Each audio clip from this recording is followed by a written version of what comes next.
Saya ingin memberikan apresiasi dan penghargaan yang setinggi-tingginya atas pembangunan Swisshotel Nusantara yang dikerjakan dalam waktu 9 bulan.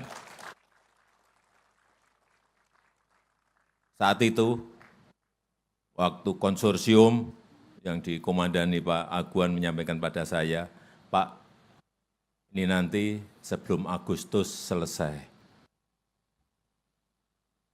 Maaf Pak, saya nggak percaya saat itu. Saya nggak percaya, tetapi setelah melihat sekarang seperti ini,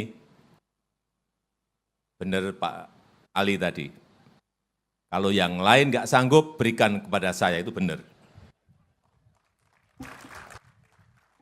Karena sudah terbukti 9 bulan bisa menyelesaikan hotel bintang 5 191 kamar.